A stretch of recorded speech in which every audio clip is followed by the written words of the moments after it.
e se tornarão a realidade da vida dessas pessoas. Porque quando você fala algo com frequência suficiente, sua mente começa a aceitá-lo, suas ações começam a refletir isso, e logo sua vida segue o caminho das suas palavras. Em Provérbios 18:21 lemos: a língua tem poder sobre a vida e a morte. Os que gostam de usá-la comerão do seu fruto. Isso significa que as palavras que você fala darão frutos, sejam bons ou ruins. Cada palavra é uma semente, ou você está semeando sementes de bênção ou sementes de destruição. Se você persistir em falar palavras de dúvida, medo e negatividade, colherá uma safra de desânimo, oportunidades perdidas e decepção. Mas se começar a falar vida, declarando fé, esperança e vitória, verá uma colheita de bênçãos, favor e avanços. Por isso, você deve ser deliberado com suas palavras. Se deseja mudança em sua vida, comece mudando o que diz.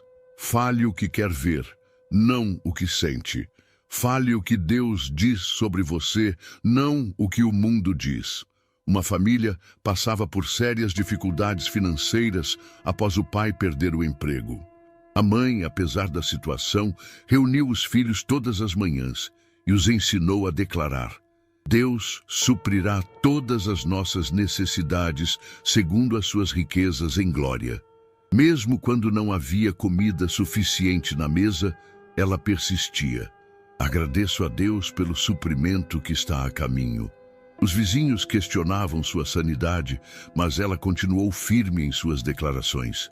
Em menos de 3 meses, o pai conseguiu um emprego melhor do que o anterior, e a família prosperou como nunca. As palavras de fé que ela plantou diariamente produziram uma colheita abundante. Quando você acorda pela manhã, não diga: estou tão cansado, hoje será terrível. Em vez disso, declare: este é o dia que o Senhor fez, nele me alegrarei e ficarei feliz. Em Salmos 118:24, Davi não disse que apenas aceitaria o dia, mas que se alegraria nele. Ele escolheu declarar alegria sobre o seu dia. Quando você enfrenta desafios, não diga: não consigo lidar com isso. Em vez disso, declare: posso todas as coisas por meio de Cristo que me fortalece. Paulo não escreveu em Filipenses 4:13 que ele talvez pudesse ou que tentaria fazer todas as coisas. Ele declarou com confiança: posso todas as coisas. Essa é uma declaração de certeza baseada na fonte de sua força, Cristo. As palavras não afetam apenas suas circunstâncias, elas afetam sua mente e emoções. Quanto mais você fala algo, mais seu cérebro começa a acreditar nisso. É por isso que o discurso negativo é tão perigoso. O inimigo quer que você continue declarando derrota, porque quanto mais você a proclama, mais você acredita nela. E quanto mais você acredita, mais você a vive. Em Marcos 5, encontramos a história da mulher com fluxo de sangue. Por 12 anos, ela sofreu não apenas com sua condição, mas também com as palavras dos médicos que disseram que seu caso não tinha solução. No entanto, ela começou a falar algo diferente para si mesma. Ela disse: se eu tão somente tocar nas suas vestes, ficarei curada. Ela substituiu as palavras de desespero por palavras de esperança e fé. E quando finalmente tocou em Jesus, recebeu exatamente o que declarou: cura completa. Quando você começa a falar vida, quando declara as promessas de Deus sobre sua existência, algo muda. Sua fé cresce, sua perspectiva se altera e você começa a esperar coisas boas em vez de temer o pior. Não basta apenas pensar pensamentos positivos, você deve verbalizá-los. As palavras carregam uma autoridade que os pensamentos não podem ter. É por isso que a oração é falada, não apenas pensada. Quando Jesus realizava milagres, ele não apenas pensava em curar as pessoas, ele falava: Ele ordenava que os doentes fossem curados, repreendeu a tempestade com sua palavra. Há grande poder no que você diz. Suas palavras podem abençoar ou amaldiçoar, edificar ou derrubar. A pessoa mais importante com quem você fala todos os dias é você mesmo. Talvez nem perceba, mas você está continuamente falando consigo. A questão é, o que você está dizendo? Está falando vida ou está falando derrota? No livro de Josué 1:8, Deus instrui: não se afaste da sua boca o livro desta lei.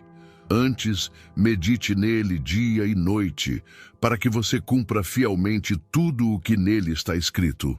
Só então os seus caminhos prosperarão e você será bem-sucedido. Note que Deus não disse apenas para meditar em sua palavra, mas também para não deixá-la se afastar da boca.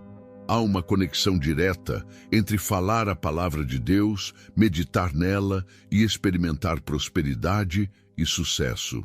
Uma jovem professora lutava com ansiedade severa antes de suas aulas. Cada manhã, ao se preparar, sentia pânico e repetia para si mesma: não vou conseguir, vou falhar na frente de todos. Um mentor espiritual a aconselhou a substituir essas palavras por uma declaração baseada em 2 Timóteo 1:7.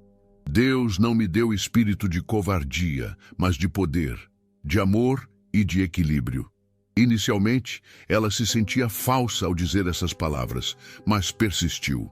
Após semanas repetindo essa verdade, notou uma mudança gradual. A ansiedade diminuiu, sua confiança aumentou e suas aulas melhoraram significativamente. Suas palavras haviam transformado sua realidade. Se você quer ver mudança em sua vida, comece falando. Deixe suas palavras se alinharem com a fé. Deixe-as refletir as promessas de Deus. Porque o que você fala hoje está moldando o seu amanhã. O poder das palavras não é apenas um conceito de pensamento positivo. É um princípio bíblico profundo, tecido na própria estrutura da criação. Desde o princípio, a palavra de Deus tem sido o fundamento de todas as coisas.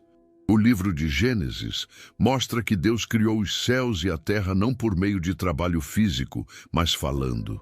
Ele disse: haja luz, e a luz apareceu. Ele falou e o universo respondeu. Este é o primeiro e mais poderoso exemplo de como as palavras carregam autoridade divina e força criativa. Em João 1:3, lemos: no princípio era o Verbo, e o Verbo estava com Deus, e o Verbo era Deus. Ele estava no princípio com Deus. Todas as coisas foram feitas por intermédio dele, e sem ele, nada do que foi feito se fez. Aqui, a palavra grega para verbo é logos, que representa não apenas palavras faladas, mas o princípio organizador divino, a expressão criativa de Deus. Jesus é identificado como esse verbo encarnado, demonstrando o poder transformador da palavra quando se torna carne e habita entre nós. Por toda a Bíblia, vemos como as palavras determinam resultados. Provérbios 18:21 afirma: a língua tem poder sobre a vida e a morte. Os que gostam de usá-la comerão do seu fruto. Isso significa que as palavras que falamos produzem resultados, sejam bons ou ruins, seja vida ou destruição. Assim como Deus usou suas palavras para criar, Ele deu à humanidade a capacidade de moldar seu mundo através das palavras que proferem. Jesus enfatizou o poder das palavras faladas durante seu ministério terreno. Em Marcos 11:23 ele disse: em verdade vos digo que se alguém disser a este monte, ergue-te e lança-te no mar, e não duvidar em seu coração, mas crer que se fará o que diz, assim será com ele. Note que ele não disse se alguém pensar sobre a montanha, ou se alguém orar silenciosamente em seu coração. Ele especificamente disse, se alguém disser. Falar é um ato de fé, e quando as palavras são faladas com fé, elas acionam leis espirituais. Um empresário estava à beira da falência após uma série de investimentos fracassados. Em vez de falar sobre sua ruína iminente, ele começou a declarar Salmos 1:3 sobre sua vida. É como árvore plantada junto à corrente de águas, que no devido tempo dá o seu fruto, e cuja folhagem não murcha, e tudo quanto fizer prosperará. Diariamente, mesmo enquanto os bancos ameaçavam tomar seus bens, ele continuava declarando prosperidade. Gradualmente, ideias inovadoras começaram a surgir em sua mente. Ele implementou uma nova estratégia de negócios que não apenas salvou sua empresa, mas a transformou na líder do setor em menos de 2 anos. As palavras de fé que ele escolheu falar em meio à adversidade criaram o caminho para sua recuperação. Outro exemplo poderoso da importância das palavras é visto na visão de Ezequiel no Vale dos Ossos Secos. Em Ezequiel 37, Deus leva o profeta a um vale cheio de ossos sem vida e ordena que ele profetize sobre eles. Quando Ezequiel obedece e fala as palavras que Deus lhe deu, os ossos começam a se juntar, a carne aparece e o fôlego entra neles. O que antes estava morto ganha vida, não pelo esforço humano, mas pela palavra falada de Deus. Esta é uma demonstração profunda de como declarar a palavra de Deus traz restauração, transformação e avivamento. Tiago 3:6 ilustra como a língua, embora pequena, governa a direção da vida de uma pessoa. Assim como um leme dirige um navio ou um freio controla um cavalo, uma única palavra pode mudar o curso do destino de alguém. É por isso que a Bíblia adverte contra discursos descuidados. Em Mateus 12:36-37, Jesus declara: "Mas eu vos digo que de toda palavra fútil que os homens disserem, hão de dar conta no dia do juízo, porque pelas tuas palavras serás justificado e pelas tuas palavras serás condenado." As palavras não são apenas sons aleatórios. Elas carregam peso espiritual. A Bíblia está repleta de declarações de bênçãos e maldições que foram pronunciadas e se cumpriram. Em Gênesis, quando Isaque abençoou Jacó, suas palavras tinham tal autoridade que mesmo quando Esaú implorou por uma bênção própria, Isaque não pôde reverter o que já havia sido pronunciado. Uma vez faladas, as palavras colocam coisas em movimento. De maneira semelhante, quando Jesus amaldiçoou a figueira em Marcos 11:14, ela secou e morreu no dia seguinte. Isso ilustra que as palavras carregam não apenas poder criativo, mas também força destrutiva quando mal utilizadas. Deus chama seu povo a falar vida, a declarar suas promessas e a alinhar suas palavras com sua verdade. Romanos 10:9 diz: "Se com a tua boca confessares Jesus como Senhor e em teu coração creres que Deus o ressuscitou dentre os mortos, serás salvo." Até mesmo a salvação está ligada às palavras faladas com fé. Este princípio perpassa toda a Bíblia. O que é falado em alinhamento com a vontade de Deus libera seu poder divino. Palavras fiéis têm o poder de curar, restaurar, abençoar e transformar. É por isso que os crentes são chamados a falar de acordo com a palavra de Deus. O que é falado hoje tem o potencial de moldar o futuro. Assim como a palavra de Deus moldou o passado, o presente e a eternidade.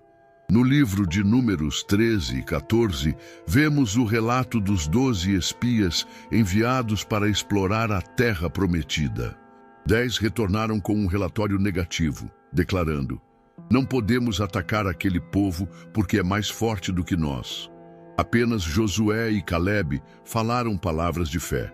"Se o Senhor se agradar de nós, então nos fará entrar nessa terra e nó-la dará." O resultado?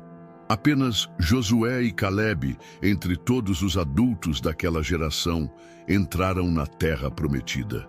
As palavras de medo e dúvida dos 10 espias não apenas refletiram sua falta de fé, mas também determinaram seu destino. Uma mãe solteira lutava para criar seus 3 filhos com um salário mínimo. Todas as noites, ela reunia seus filhos para um momento especial que chamavam de Hora da Declaração. Juntos, eles declaravam versículos como Filipenses 4:19. O meu Deus suprirá todas as vossas necessidades segundo as suas riquezas na glória em Cristo Jesus. Quando as contas se acumulavam, ela não falava de escassez, mas de abundância. Em um ano, ela foi promovida 3 vezes em seu trabalho, recebeu uma bolsa de estudos inesperada para completar sua educação e viu inúmeras provisões chegarem de fontes surpreendentes. Suas palavras consistentes de fé haviam criado um canal para as bênçãos divinas fluírem. As promessas de Deus são eternas, inabaláveis e cheias de vida. Não são meras palavras ou desejos vazios, mas declarações divinas destinadas a moldar a vida daqueles que creem. No entanto, para que essas promessas se manifestem plenamente, elas devem ser abraçadas, faladas e alinhadas com a fé. Muitas pessoas vivem abaixo de seu potencial, sobrecarregadas por dúvidas, medos e incertezas, porque não alinharam suas palavras e ações com o que Deus já falou sobre elas. Em Jeremias 29:11, Deus declara: porque eu bem sei os planos que tenho projetado para vós, diz o Senhor, planos de paz e não de mal, para vos dar um futuro e uma esperança. Desta não é uma ideia abstrata, mas uma fundação concreta sobre a qual a fé deve ser construída. Assim como um jardineiro planta sementes esperando uma colheita, nossas palavras são sementes plantadas no solo de nossas vidas. Você não pode plantar sementes de tomate e esperar colher morangos. Da mesma forma, não pode falar palavras de fracasso, dúvida e medo e esperar colher vitória, confiança e paz. Suas palavras determinam sua colheita. Quando você entende o poder das suas palavras, começa a escolhê-las com mais cuidado.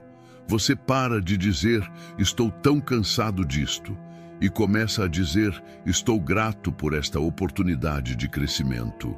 Você deixa de se lamentar dizendo, por que isso sempre acontece comigo? E começa a declarar, todas as coisas cooperam para o bem daqueles que amam a Deus. Este é o início da transformação, quando suas palavras se alinham com a verdade de Deus em vez de com as circunstâncias temporárias. Os padrões negativos não se formam da noite para o dia. Eles se desenvolvem ao longo do tempo, muitas vezes despercebidos, tornando-se mais fortes a cada pensamento, palavra e ação repetidos. Muitas pessoas se encontram presas em ciclos de derrota, medo, dúvida e desânimo, não porque lhes falta capacidade de mudar, mas porque inconscientemente condicionaram-se a permanecer nesses padrões. A mente se acostuma a certas formas de pensar e a boca começa a reforçar o que o coração acredita. Mas o que foi estabelecido ao longo do tempo também pode ser desmantelado e substituído. Em 2 Coríntios 10, 4-5, a Bíblia adverte sobre o poder das fortalezas, formas de pensar profundamente enraizadas que se opõem à verdade da palavra de Deus.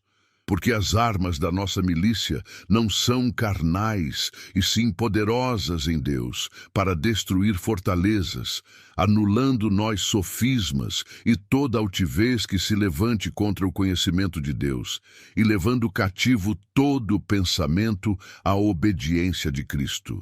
E as fortalezas mentais são como castelos fortificados, que protegem pensamentos e crenças, tanto bons quanto ruins. Quando temos fortalezas negativas, elas se tornam prisões que nos mantêm cativos em padrões destrutivos. O apóstolo Paulo enfatiza que precisamos de armas poderosas em Deus para destruir essas fortalezas, indicando que nossa própria força é insuficiente para essa batalha espiritual. Ana cresceu ouvindo que nunca seria inteligente o suficiente. Seus pais, embora bem-intencionados, frequentemente diziam: "Não force seu cérebro, você não nasceu para os estudos." Essas palavras criaram uma fortaleza tão poderosa que, mesmo sendo naturalmente curiosa e perspicaz, Ana lutava na escola e evitava desafios acadêmicos. Aos 35 anos, decidiu enfrentar essa fortaleza. Começou substituindo o mantra negativo por Filipenses 4:13. Tudo posso naquele que me fortalece. Inicialmente parecia uma mentira, mas ela perseverou. 6 meses depois, matriculou-se na faculdade. Hoje é professora universitária, usando sua história para inspirar estudantes que enfrentam as mesmas barreiras mentais. Os padrões negativos devem ser quebrados, abordando tanto os pensamentos que os criam, quanto as palavras que os reforçam. Os israelitas do deserto são um exemplo poderoso do que acontece quando padrões negativos permanecem intactos. Deus os havia libertado do Egito, provido para eles, guiado com sua presença e prometido uma terra que manava leite e mel. No entanto, apesar de tudo isso, eles repetidamente falavam palavras de dúvida e medo. Em Números 14:2-3, quando enfrentaram dificuldades, murmuraram: "Quem dera tivéssemos morrido na terra do Egito, ou mesmo neste deserto. Porque o Senhor nos traz a esta terra para cairmos à espada e para que nossas mulheres e nossos pequeninos sejam presa. Não nos seria melhor voltar para o Egito?" Em vez de alinhar-se com a promessa de Deus, escolheram alinhar-se com seu medo. Por causa disso, uma geração inteira perdeu a bênção que Deus havia preparado para eles. O ciclo de negatividade os manteve vagando por 40 anos, embora a jornada para a Terra Prometida devesse ter levado apenas dias.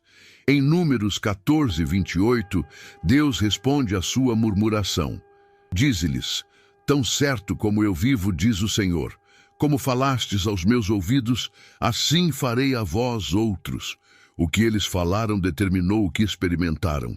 Muitas pessoas hoje se encontram presas em seu próprio deserto, não porque Deus as abandonou, mas porque continuaram a reforçar padrões negativos com suas palavras e crenças.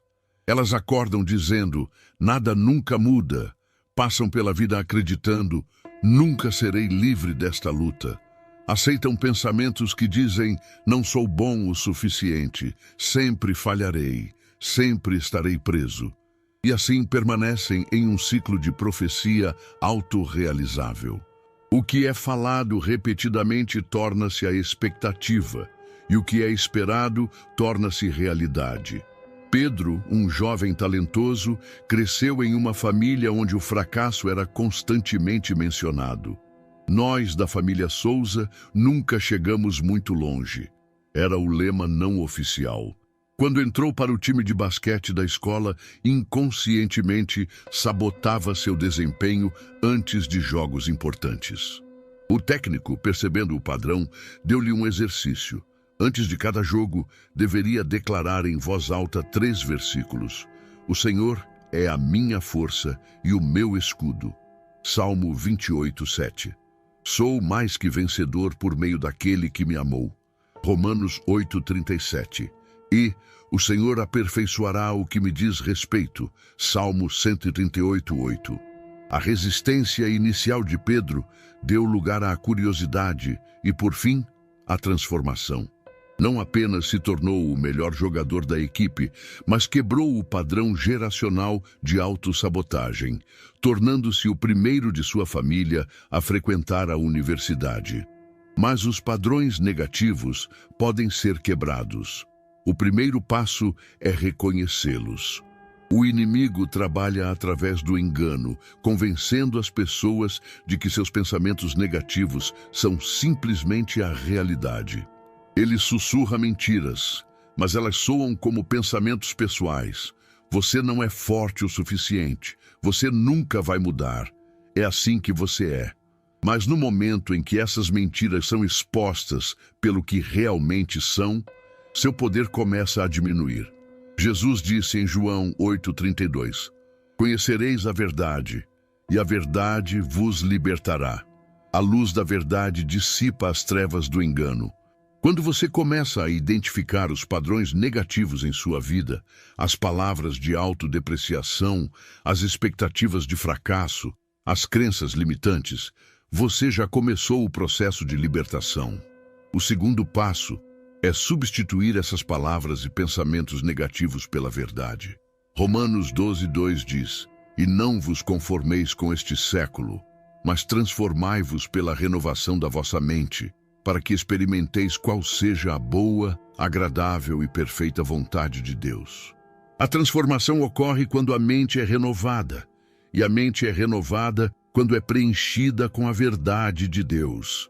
Em vez de dizer, não posso fazer isso, declare, posso todas as coisas por meio de Cristo que me fortalece.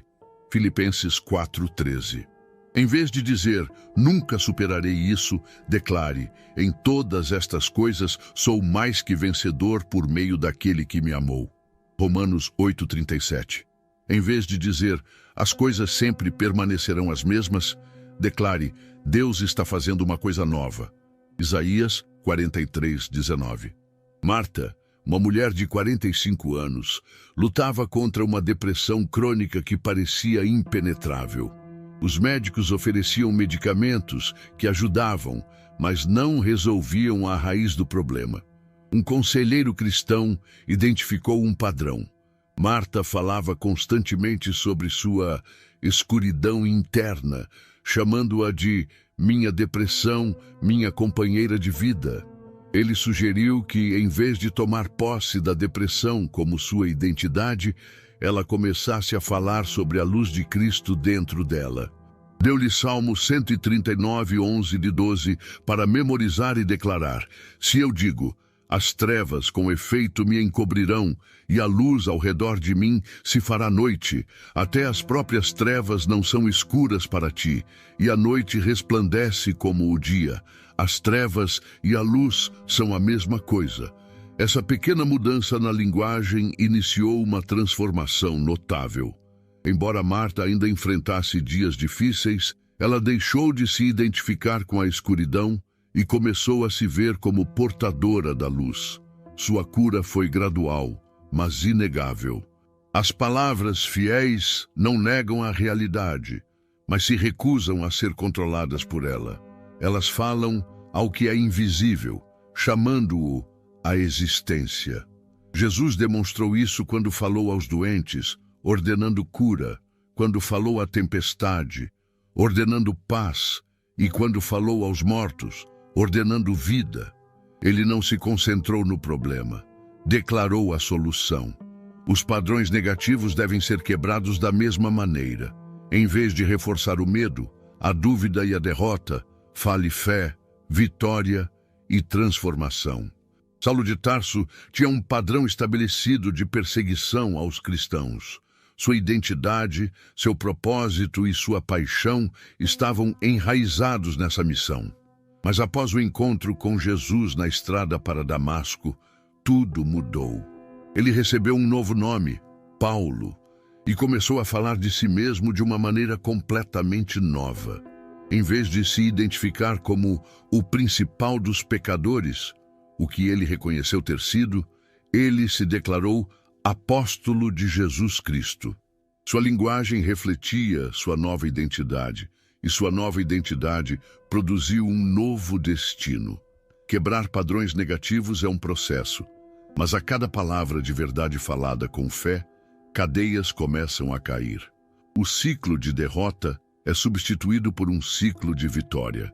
Os pensamentos se alinham com as promessas de Deus.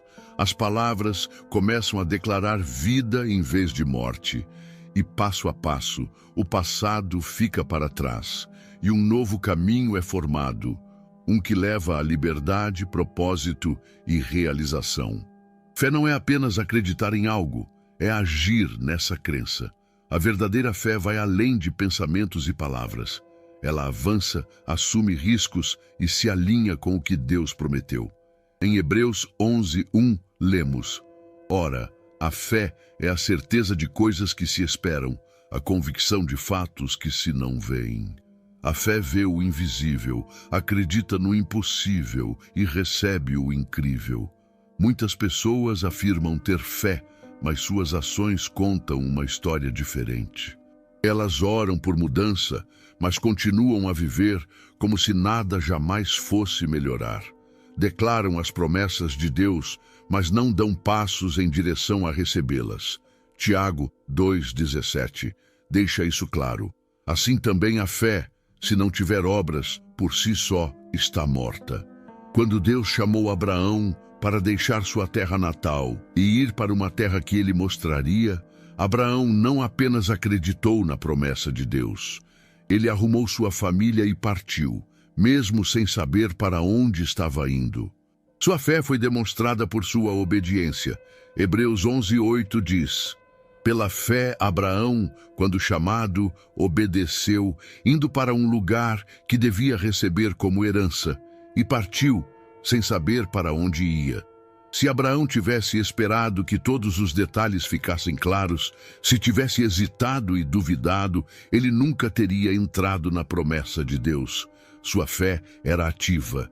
Deus não abriu o caminho até que Abraão começasse a andar. É frequentemente assim que a fé funciona. Não vemos o caminho inteiro, apenas o próximo passo. Quando damos esse passo, o próximo se revela. Carlos, um homem de negócios, sentia-se chamado a iniciar um ministério para moradores de rua, mas parecia impossível. Ele não tinha recursos, conexões ou experiência. Por meses, orou e falou sobre a visão, mas permaneceu paralisado pelo medo do fracasso. Um mentor o desafiou. Se você realmente acredita que Deus o chamou para isso, qual é o menor passo que poderia dar hoje? Naquela tarde, Carlos comprou sanduíches e água e foi sozinho para uma área onde pessoas sem teto se reuniam. Esse único ato de obediência desencadeou uma série de encontros e oportunidades inesperadas. 5 anos depois, seu ministério atende centenas de pessoas semanalmente, com uma equipe de instalações que ele jamais poderia ter imaginado. Sua fé tornou-se visível através da ação. Pedro experimentou o poder da fé e ação quando saiu do barco sobre a água. Quando viu Jesus caminhando sobre o mar, ele disse: Senhor, se és tu, manda-me ir ter contigo sobre as águas. Mateus 14:28. E Jesus disse: Vem. Pedro poderia ter ficado no barco acreditando que Jesus tinha o poder de sustentá-lo, mas a fé exigia a ação. Ele tinha que sair. No momento em que seus pés tocaram a água, o impossível tornou-se possível. Mas quando ele se concentrou no vento e nas ondas, em vez de Jesus, começou a afundar. Isso revela uma verdade vital. A fé que age em obediência traz o miraculoso, mas a fé que vacila por causa do medo leva ao fracasso. A história da mulher com fluxo de sangue, em Lucas 8:43-48, também exemplifica esse princípio. Por 12 anos, ela suportou sofrimento, gastando todos os seus recursos com médicos, mas sua condição apenas piorou. Quando ouviu falar de Jesus, tomou uma decisão. Se eu apenas tocar em sua veste, serei curada. Ela não esperou passivamente pela cura. Pressionou através da multidão, estendeu-se e tocou em Jesus. Esse ato de fé trouxe cura imediata. Jesus voltou-se para ela e disse: Filha, a tua fé te salvou, vai em paz. Sua fé não era passiva, era ativa. Ela acreditou, mas também agiu. A fé requer ação, porque a ação é a prova da confiança.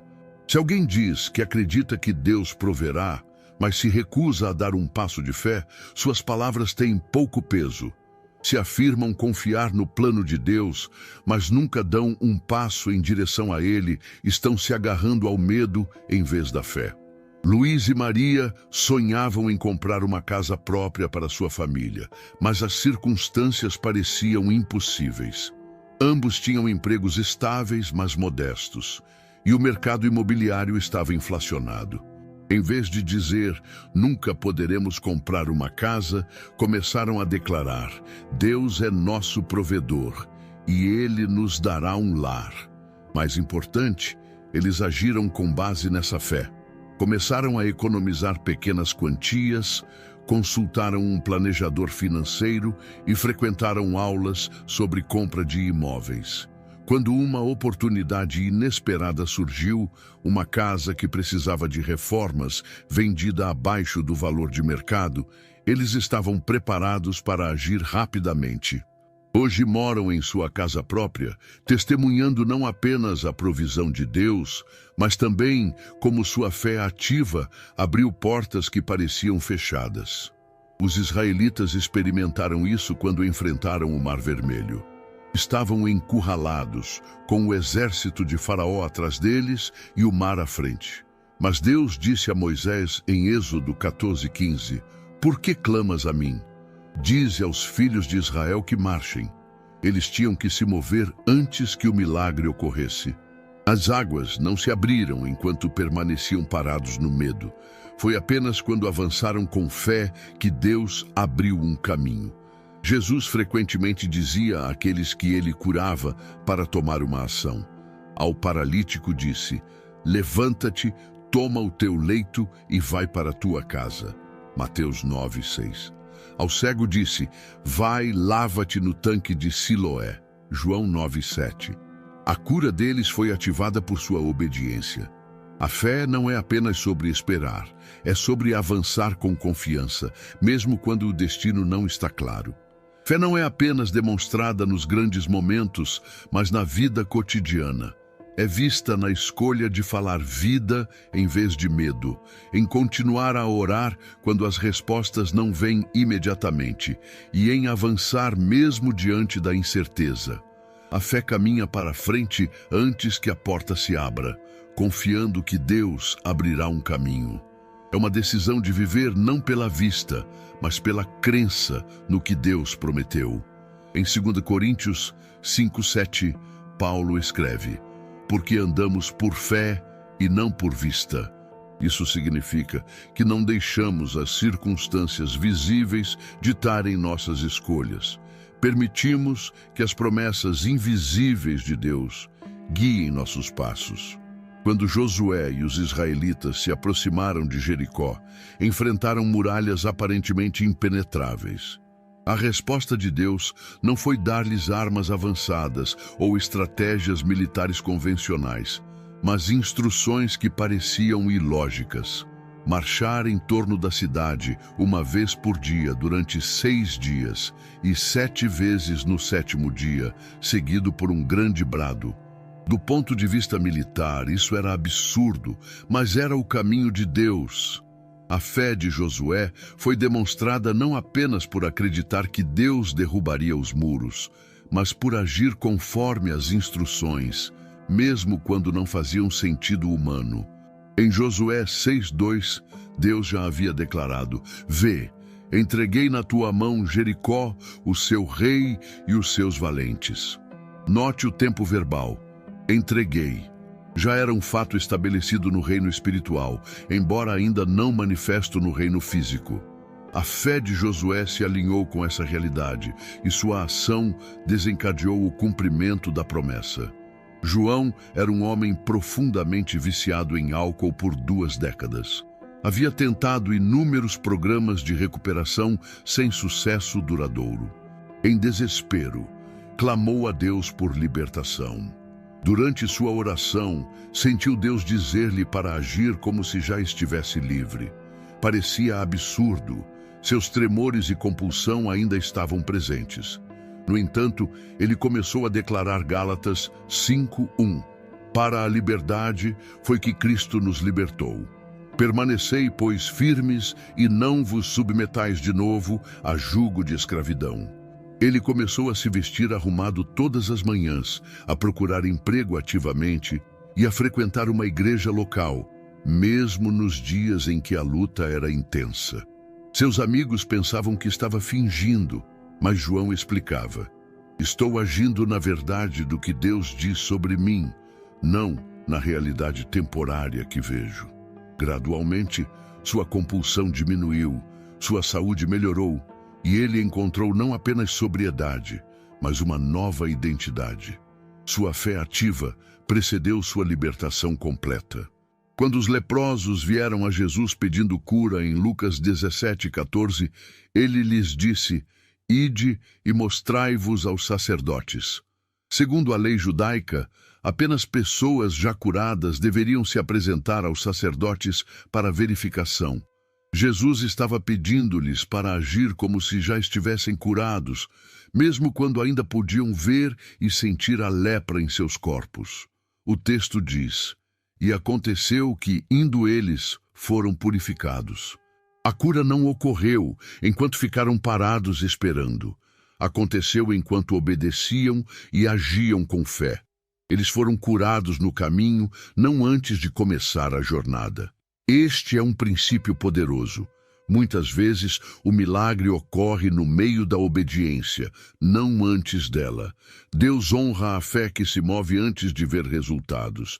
Ele responde à confiança que age com base em sua palavra, não em circunstâncias visíveis. Tiago 1:22 nos adverte: tornai-vos, pois, praticantes da palavra e não somente ouvintes, enganando-vos a vós mesmos. Apenas conhecer a verdade não é suficiente. Devemos viver de acordo com ela. Apenas declarar as promessas de Deus não é suficiente. Devemos alinhar nossas ações com essas declarações. A fé ativa quebra padrões negativos porque reorienta nossa atenção do problema para a solução, do presente para o futuro que Deus prometeu. Quando decidimos agir como se as promessas de Deus já fossem realidade, algo muda em nossa perspectiva. Já não somos vítimas passivas das circunstâncias, mas participantes ativos no plano redentor de Deus. Paulo e Silas demonstraram fé ativa quando, presos e açoitados, escolheram cantar louvores a Deus à meia-noite. Atos 16:25. Externamente, nada havia mudado. Ainda estavam acorrentados em uma prisão romana. Mas internamente, eles escolheram agir com base não no que viam, mas no que sabiam sobre Deus. Essa fé ativa desencadeou um terremoto que não apenas os libertou, mas resultou na salvação do carcereiro e sua família. Quando enfrentamos nossas próprias prisões, seja de medo, adicção, relacionamentos rompidos ou circunstâncias sufocantes, temos uma escolha. Podemos continuar os padrões negativos de lamento e derrota, ou podemos adotar padrões positivos de fé e ação. A mudança não ocorre instantaneamente. É fácil ficar desanimado quando os resultados não são imediatos. Mas assim como um agricultor não semeia hoje e colhe amanhã, nossa fé requer paciência. Gálatas 6:9 nos encoraja: e não nos cansemos de fazer o bem, porque a seu tempo ceifaremos, se não desfalecermos. José, filho de Jacó, teve que esperar 13 anos entre seu sonho e seu cumprimento. Durante esse tempo, enfrentou a traição, a escravidão e a prisão. Mas a cada passo, ele agia com fé, servindo com excelência onde estava, confiando que Deus estava trabalhando em seu favor. Em Gênesis 50:20, ele finalmente pôde dizer a seus irmãos: vós, na verdade, intentastes o mal contra mim, porém Deus o tornou em bem. Quebrar padrões negativos e estabelecer padrões de fé não é um evento, mas uma jornada. É uma decisão diária de alinhar nossas palavras e ações com a verdade, mesmo quando as circunstâncias sugerem o contrário. Romanos 4:20 e 21 diz que Abraão não duvidou por incredulidade da promessa de Deus, mas pela fé se fortaleceu, dando glória a Deus, estando plenamente convicto de que ele era poderoso para cumprir o que prometera. Esse mesmo Deus é fiel hoje. Ele honra a fé que age. Ele responde às palavras alinhadas com sua vontade. E ele transforma vidas quando padrões negativos são quebrados e substituídos por confiança ativa em suas promessas. A mudança não acontece instantaneamente.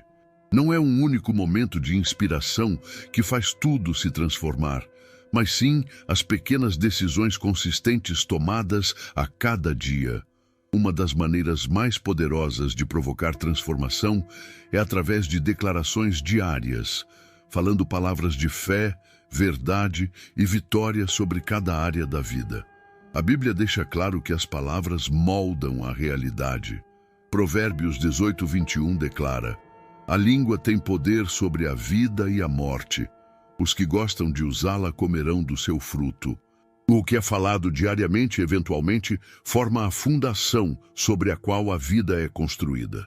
Deus mesmo iniciou este princípio desde o princípio, quando criou o mundo. Ele falou, e assim foi. Ele disse: "Haja luz", e a luz apareceu. Ele não apenas pensou ou desejou que viesse à existência, ele declarou. Este mesmo poder criativo foi dado àqueles feitos à sua imagem. O que falamos repetidamente começa a criar raízes, formando padrões de crença e ações que moldam o futuro. Em Deuteronômio 30:19, Deus diz ao povo de Israel: "Os céus e a terra tomo hoje por testemunhas contra ti, de que te pus diante de ti a vida e a morte, a bênção e a maldição. Escolhe, pois, a vida para que vivas tu e a tua descendência." Esta escolha entre vida e morte, bênção e maldição, manifesta-se diariamente nas palavras que escolhemos falar. Josué entendeu a importância das declarações diárias quando Deus lhe ordenou: "Não se aparte da tua boca o livro desta lei.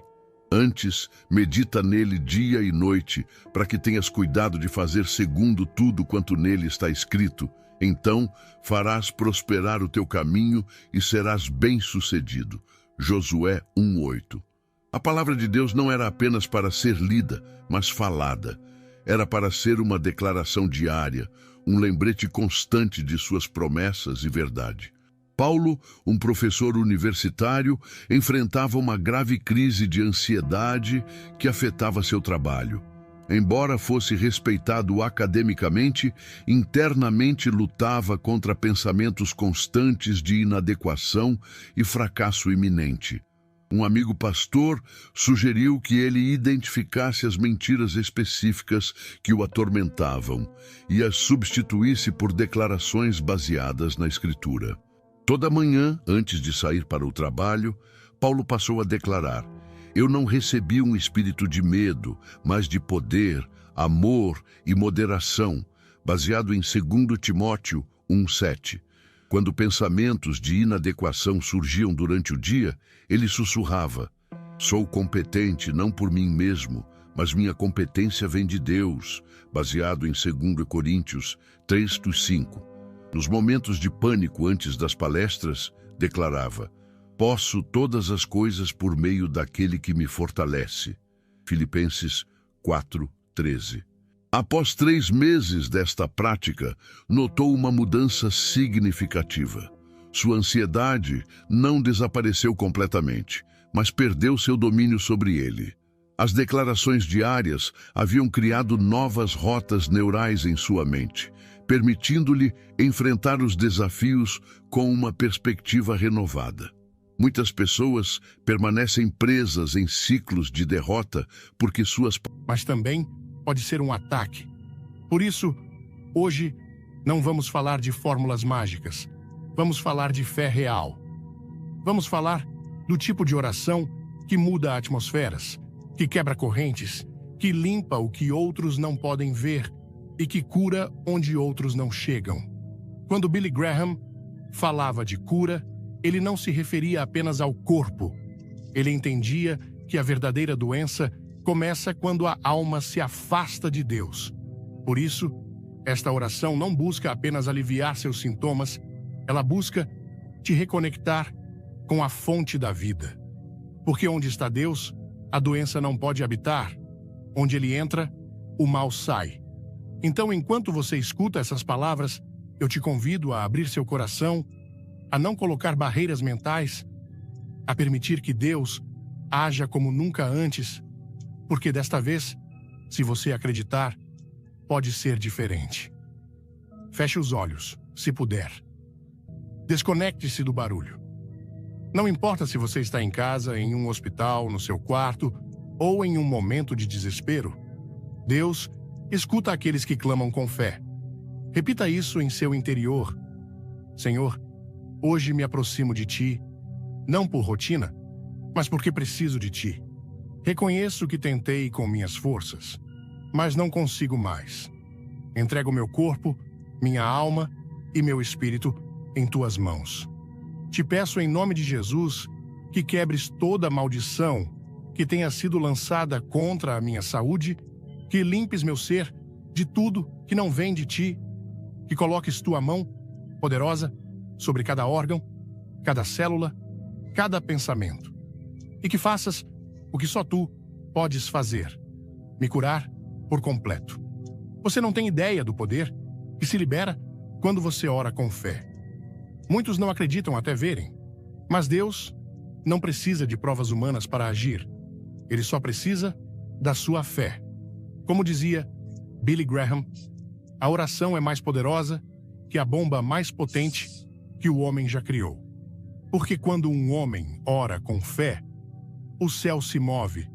Se você está escutando isso, é porque Deus ainda tem planos para você. Porque se sua saúde está vacilante, não é o fim. É o momento de se render a Ele e ver sua glória agir. Não vá embora sem compartilhar isso com alguém que também precise. Talvez haja uma pessoa que não sabe como orar, que está sozinha, que está enfrentando uma batalha médica, e você pode ser o instrumento que Deus use para libertá-la. Comente fé, se quer mudar sua vida, inscreva-se no canal e não perca o final, tem algo incrível te esperando. Esta oração não tem data de validade. Funciona hoje, amanhã e cada vez que você a repetir com um coração sincero. Porque não se trata de repetir palavras, se trata de ativar sua fé. E quando isso acontece, o impossível vira história. Deus cura, Deus protege, Deus age hoje, agora, e está fazendo isso com você. Alguma vez você já se sentiu doente, fraco, esgotado, mas os médicos te dizem que está tudo bem, que não há uma razão física para o que você está vivendo. Mas você sabe que algo dentro de você não está como deveria? Às vezes, o que te está adoecendo não é o que você come, nem o que respira. Às vezes, o que te adoece é o que você não vê. Palavras malditas lançadas sobre você, inveja oculta, portas espirituais abertas por engano ou até mesmo decisões que você herdou sem saber. Tudo isso pode ter consequências físicas e, se não forem quebradas a tempo, avançam silenciosas, letais. Por isso, Deus quer falar com você hoje. Se você está escutando isso, é porque nem tudo está perdido, é porque ainda há uma saída. Mas ela não está no humano, está no divino, está nele. E quero que façamos algo juntos. Deixe nos comentários a palavra: cura-me, Deus. Não faça isso por mim. Faça como um ato de fé, como uma declaração pública neste espaço de pessoas que acreditam como você. Que Deus ainda cura, que Deus ainda age e que não há nada que Ele não possa reverter. Às vezes, um simples gesto como esse, escrever uma palavra com intenção, pode ser o ponto de partida para um milagre. Porque quando um coração se ativa, o céu escuta. Este vídeo não é apenas uma mensagem, é uma batalha que estamos lutando juntos. Cada palavra que você vai escutar, cada oração que você vai repetir, é como uma espada que corta no mundo espiritual. Muon Hoitem, Vikash Sudong, Tunaitrong Ngukan Bojaunya, Brasil Kyong. Você não está sozinho. Você está no meio de milhares de pessoas que estão sendo restauradas, despertadas tocadas pela presença de Deus neste exato momento. Há testemunhos que nascem enquanto este vídeo é reproduzido. Há corpos que começam a sentir alívio antes mesmo de a oração terminar. Parece exagerado, eu te entendo. Mas quando se trata do poder de Deus, não há exagero, só há fé. E, se sua fé está fraca, não se preocupe. Apenas preste atenção, escute até o final. Permita que estas palavras entrem, porque às vezes você não precisa entender tudo, só precisa ficar, permanecer, conectar, deixar que Deus faça o que você não pode. Billy Graham costumava dizer que Deus não age quando o coração está distraído, mas quando o coração se rende. E, se você está disposto a se render neste momento, mesmo que seja com um sussurro, algo pode começar a mudar dentro de você. Há doenças que não desaparecem com remédios, há dores que não se explicam com a ciência, e há correntes que só se quebram quando a luz de Deus entra onde antes havia escuridão. Este é esse momento. Não vá embora. Não pause. Não deixe para depois. Porque se você está aqui, se está lendo isso, é porque Deus quis que você parasse exatamente hoje, exatamente agora, para escutar o que Ele tem preparado para você. Muitos chegam a este tipo de mensagem quando já tentaram de tudo, quando foram a médicos, a terapias, a consultas, e tudo continua igual. E, se esse é o seu caso, você não está sozinho. Há uma razão pela qual não funcionou até agora. Não é que você esteja errado, não é que Deus tenha se esquecido, é que esta batalha não se ganha com o que o mundo oferece, porque há doenças que são sintomas de feridas mais profundas, mazelas da alma, cicatrizes que não se veem, cargas que você arrasta há anos e que estão te apagando por dentro. Comente amém agora, clique no sininho e assista até o fim para um momento que vai te emocionar. E se isso ressoa em você, quero que você escreva nos comentários. Não preciso explicar tudo, apenas coloco Deus, preciso ser livre. Porque é isso que Ele quer fazer hoje, te libertar. Não apenas te curar por fora, mas te soltar de tudo que vem te oprimindo há tempo. Muitas vezes, o corpo grita o que a alma já não consegue suportar. E embora doa, é necessário olhar isso de frente, porque é aí, no oculto, que Deus quer entrar. Diga-me se isso te soa familiar. Você acorda cansado, mesmo tendo dormido. Sua energia se esgota rápido. Você tem dificuldade de se concentrar, seu corpo dói, mas os exames dizem que está tudo bem. Você tem medo, mas não sabe do quê. Sente algo oprimindo seu peito, que sua fé não é mais a mesma, que seu ânimo se quebrou. Sabe por que isso acontece? Porque seu espírito está sob ataque.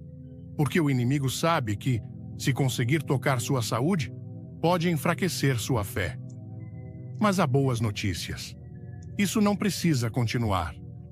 Deus pode te restaurar, não apenas te aliviar por um momento, restaurar de verdade. E isso começa hoje com esta oração, com este ato de fé, com este momento em que você decide acreditar de novo, mesmo estando cansado, mesmo estando quebrado, mesmo sem forças, porque quando você se entrega fraco, Deus se mostra forte. E você não precisa ser perfeito, só precisa estar disposto.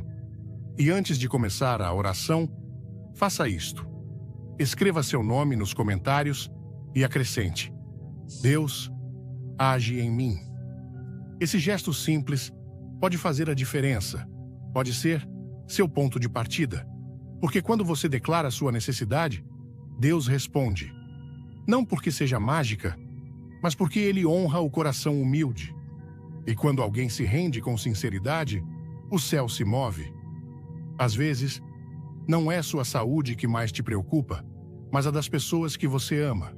Seus filhos, seu parceiro, seus pais, algum ente querido, que está se deteriorando pouco a pouco. e você não sabe o que fazer.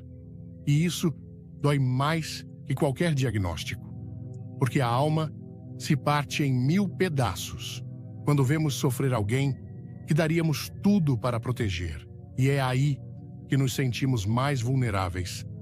Quando percebemos que o amor que sentimos nem sempre é suficiente para curar o outro, que por mais cuidados, por mais médicos, por mais abraços, há momentos em que só Deus pode intervir.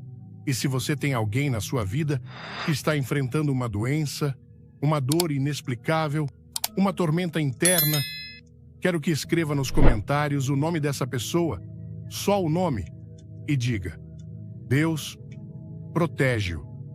Porque isso que você faz agora, essa pequena oração escrita, pode ser a semente de um milagre. Não é por acaso que você está vendo este vídeo. Talvez não seja para você, talvez seja para outra pessoa, e talvez você seja a ponte que Deus está usando para alcançá-la. E não guarde só para você. Você não sabe quantas vidas estão se quebrando em silêncio. Quanta gente que você conhece está lutando com coisas que nunca confessam. Por isso, se você sente esse peso no coração pelos seus, compartilhe esse vídeo com eles. Não pense 2 vezes.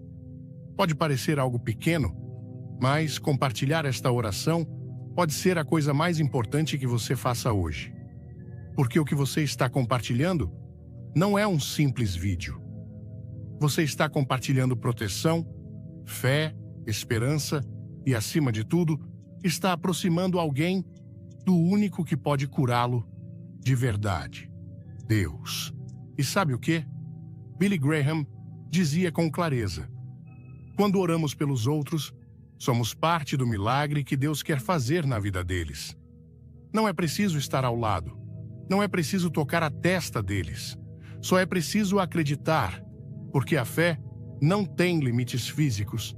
A fé viaja, penetra, entra em quartos, em hospitais, em corações fechados, e uma simples oração sua pode ser ouvida pelo céu e desencadear uma mudança que parecia impossível. Então, pense nessa pessoa agora mesmo. Visualize seu rosto. Pense na dor dela, na luta dela, e repita isto em sua mente: Deus, eu não posso curá-lo, mas tu podes. Entra na vida dele, toca seu corpo, quebra todo o mal e cobre-o com tua luz. Antes de tudo, deixe um like se você busca a cura, comente e inscreva-se. O final do vídeo vai te surpreender. Esse clamor não se perde no vento, chega direto ao coração de Deus, porque quando alguém intercede com amor, o céu responde com poder.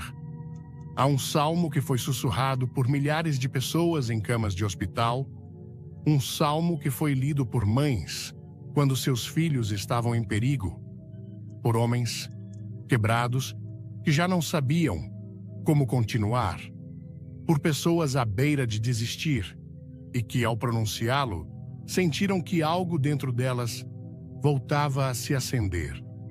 Estou falando do Salmo 91, um texto que não é apenas poesia bíblica, mas um escudo espiritual, uma declaração viva de que Deus não apenas observa de longe, mas entra no meio das batalhas mais escuras para defender os seus. Diz assim, em Salmos 91, versos 1 a 6. Aquele que habita no abrigo do Altíssimo viverá à sombra do Onipotente. Direi do Senhor: Ele é o meu Deus, o meu refúgio, a minha fortaleza, e nele confiarei. Porque ele te livrará do laço do passarinheiro e da peste perniciosa. Ele te cobrirá com suas penas, e debaixo das suas asas estarás seguro. A sua verdade será o teu escudo e broquel. Não temerás o terror da noite, nem a seta que voa de dia, nem a peste que anda na escuridão, nem a mortandade que assola ao meio-dia. Você consegue ver o que isso significa? O Salmo não promete que o mal não exista, mas promete que ele não vai te tocar se você estiver sob o abrigo de Deus. E é disso que precisamos entender hoje. Não se trata de viver sem problemas, Se trata de viver protegido, porque quando Deus está com você, há coisas que simplesmente não podem ficar, doenças que se dissolvem, ataques que se desviam, dores que não conseguem entrar, porque a presença dele é como um fogo que purifica tudo, que cura tudo, que transforma tudo. E eu quero te convidar a fazer algo, não por costume, mas por fé.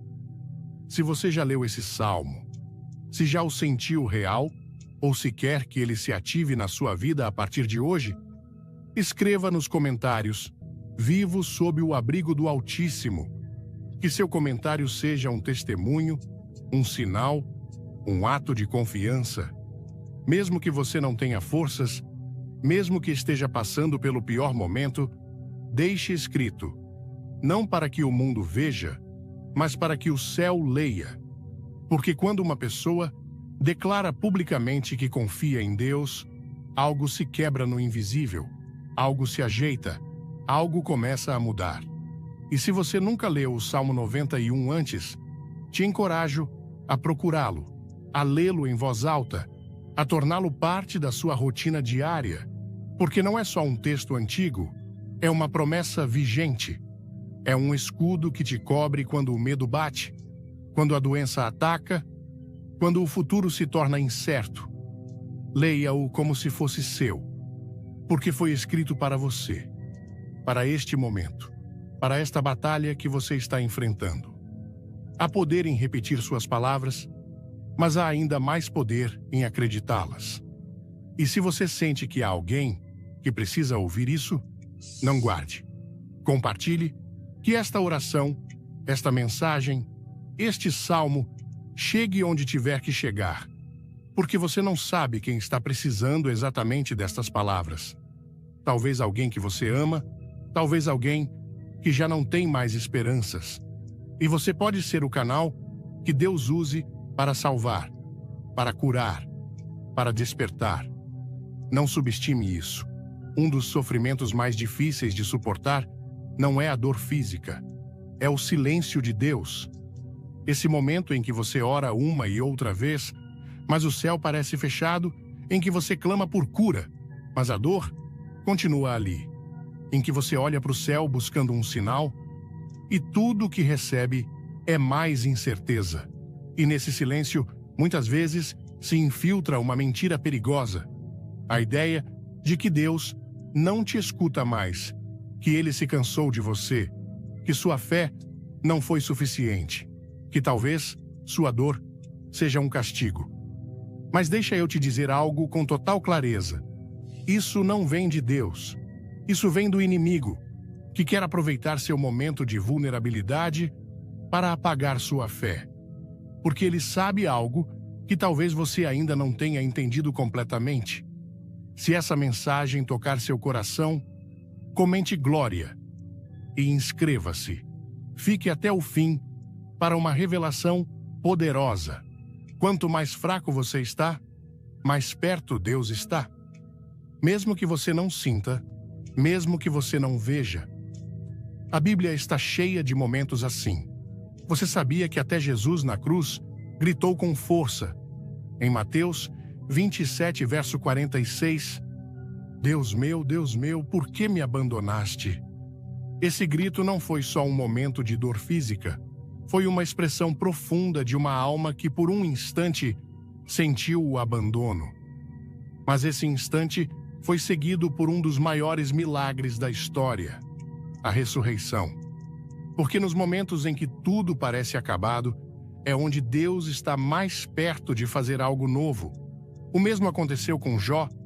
Ele perdeu tudo, saúde, família, bens. E por capítulos inteiros, Deus fica em silêncio. Mas no final, quando Jó decide continuar confiando, mesmo sem entender nada, então o céu se abre e a restauração começa. Você está nesse ponto hoje, nesse espaço entre a oração e a resposta, nessa zona de dor, confusão e espera? Se for assim, quero que você deixe nos comentários. Mesmo sem entender, confio em ti, Deus, porque essa é a declaração que transforma tudo. Você não está desistindo.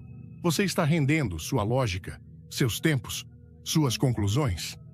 Você está dizendo a Deus: não preciso compreender tudo, só preciso saber que estás comigo. E isso, querido amigo, querida irmã, é mais poderoso que qualquer diagnóstico, mais forte que qualquer dor. Lembre-se do que diz em Isaías 40, verso 29. Ele dá força ao cansado e multiplica as forças ao que não tem nenhuma. Você percebe o que isso significa?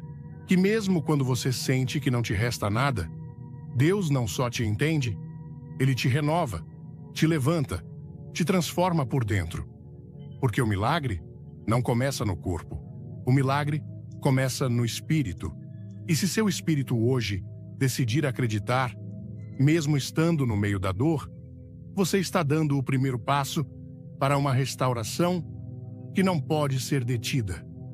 Então, se você está cansado, se está frustrado, se já não sabe o que mais fazer, este é o seu lugar, este é o seu momento, este é o ponto exato onde Deus queria te encontrar, porque Ele não precisa que você chegue forte, só precisa que você chegue e você está aqui, com lágrimas, com perguntas, com angústia, mas com o coração aberto. E isso basta. Há pouco recebemos uma mensagem que não consigo tirar da cabeça. Era de uma mulher chamada Mônica. Ela tem 53 anos, vive sozinha há anos e durante meses esteve lutando com uma dor constante no peito e nas costas. Foi a médicos, fez exames, tomou remédios, mas nada mudava. Dia após dia, a dor continuava ali. Ela começou a pensar que era algo psicológico, ou pior ainda, que era algo espiritual.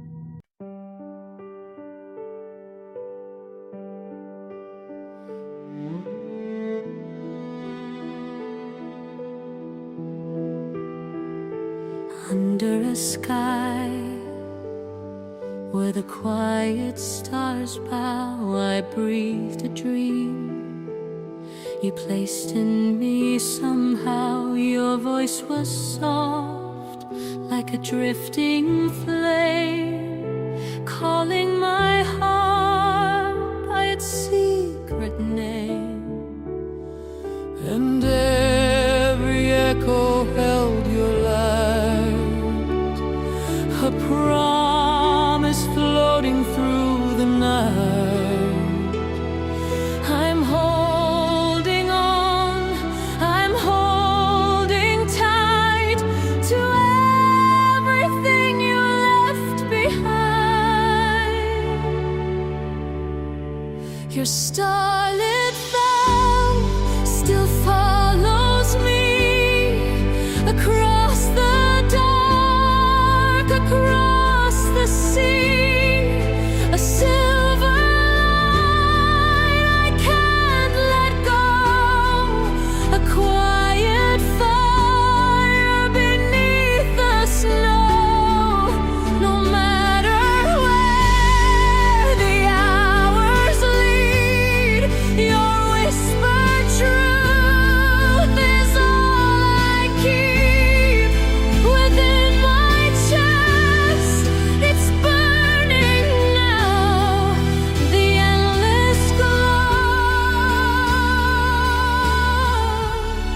of your starlit vow. The wind remembers the words we made, carrying them through the night we prayed. Your touch remains like a gentle mark, a lantern warm in the deepest dark.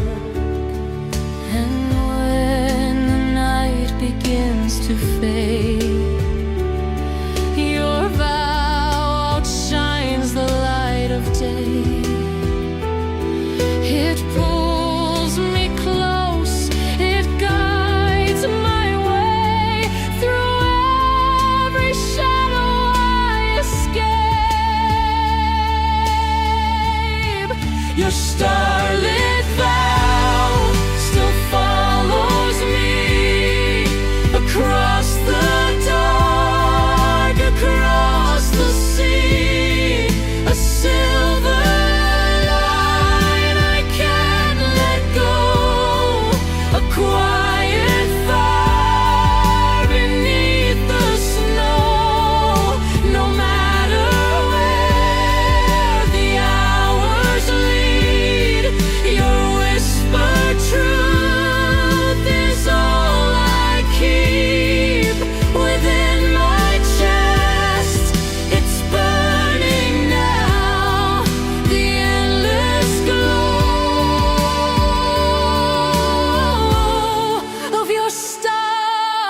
that vow.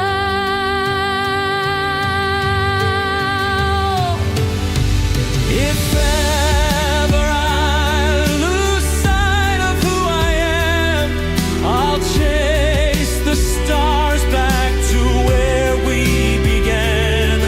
Your vow awakens every silent part, A million lights inside